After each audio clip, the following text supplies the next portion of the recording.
Hello and welcome to this Bayou Time segment. Always glad to welcome in our Troop C segment, our expert with them, Sergeant James Anderson, Louisiana State Police. Thank you so much for joining us. Hey, thank you for having me today. You know, it's one of those things where people don't always realize kind of the long or lasting impact, but, you know, a month in or so after this storm, we've still got a lot of areas that are unsafe and people aren't necessarily still appreciating that. And we've got a lot of people in from out of town, and not everybody's being as courteous as we really need to. Not as courteous as they should be, but as a practical matter, it's causing a significant increase in the number of crashes we're seeing. Oh, wow. We're seeing a lot more crashes in the Troop C area, including injury crashes, for the reasons you just alluded to. Yeah, and I mean, we've even had some people that, you know, it's important to take your time, but we can't always see even the areas with debris or some areas where, I mean, there's still some places that you have to be very careful where you're driving, and we can only do so much to get to that, and it just takes time to recover, but it means we need to take our time as well. Yeah, absolutely. And the phrase recovery process is called that for a reason. It's a process. And people will need to go through that process, both personally, business level, the parishes, you know, getting the debris out. It's going to take time. So we're seeing a progression. We're seeing significantly fewer linemen having to do their jobs because power's restored in most areas. But we're still seeing quite a few people clearing trees, clearing debris, a lot of contractors out there that are blocking lanes. I know just coming over here to the studio today, I was blocked twice on Highway 24 coming over here. So it is a process that folks are going to have to go through for a bit longer.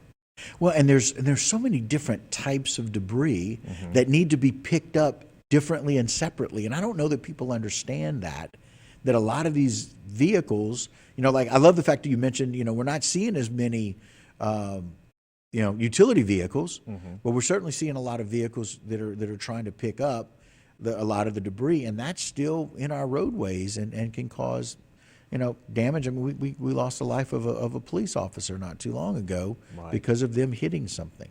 Right. And, you know, we just ask people to have patience while we're working through this. Let's work through this together. Yes, there's more traffic. Yes, there are contractors from out of town. But guess what? Those contractors are here to help.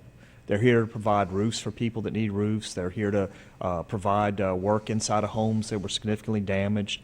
They're here to help people. So, yes, there's additional traffic, but it's a process, and we're going to get through it. But I would like to hit on one point. You mentioned people picking up things. One thing we've definitely seen a problem with is people coming behind these utility crews and picking up what they think is junk, what they think is debris, but it's the property of these utilities, whether it's electrical, telephone cable, whatever the case may be. They may have a spool of wire that they leave behind. Just because they leave it behind, it's not debris. What happens is they have another truck that has the capability of picking up that debris that comes up and picks up that debris. So if you're caught picking up something on the side of the road like that doesn't belong to you, and it's obviously not being thrown away by an individual, that's theft, and it's a problem. Well, and it could be significant cost because, you know, theft has got different levels, but that stuff's awfully expensive. And very often, I was thinking about that with regards to the safety of some of these vehicles. I saw a couple of different trucks leaving with some of their stuff still there.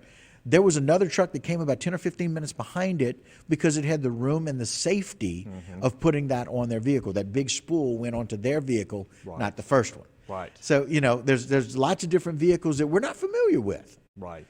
There's also lots of people in the area that aren't familiar with our particular system and the lights and how they work. And so paying attention to that's awfully important as well, because there's, like you said, there's a lot of people down here helping, but those people aren't necessarily aware of where some of the lights. We still have some lights out. Well, you talked about the lights. Just a reminder to folks, I know you and I have talked about it before, but if a traffic light is out under Louisiana law, that's a four-way stop. We ask people to treat it an all-way stop, because it may be an intersection where you have only three ways. But it's an all-way stop. All-way stop. If that traffic light is out completely. I'm not talking about it flashing.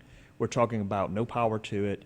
DOTD is trying to do a good job of having generators online with the traffic lights that don't have land-based power right now. That being said, some of those generators may go out, and if they do go out, it's a problem. We do have troopers out there monitoring problem spots that we know of. We know that 24 at 55 down south is an issue. Right. We have troopers down there as we speak. Right. We know that getting off of 182, exit 210, right there off of US 90, that traffic backs up. We have troopers there to help keep that traffic from backing up on the highway. So if you see something, there's an issue, please make us aware of it. Star LSP, which is star 577, is a free call. It'll get you in touch with the nearest state police troop, which in this case will be our Troop C. Yeah. And you bring up some really good points about knowing where some of the problem areas are and having your staff there. But very often there could be something else that falls on a roadway. And that's important to be able to call in. So that star LSP, star 577, is very valuable because if you see something, say something. Right. It's an easy, we're always on our phones. Pull over and send a message to you guys to let y'all know what's happening. We got about 30 seconds left. Anything you kind of want to mention as we close? No, I want to thank all of your viewers for their patience while this process goes on. We've got some really strong parish leaders in this area. Please heed their advice.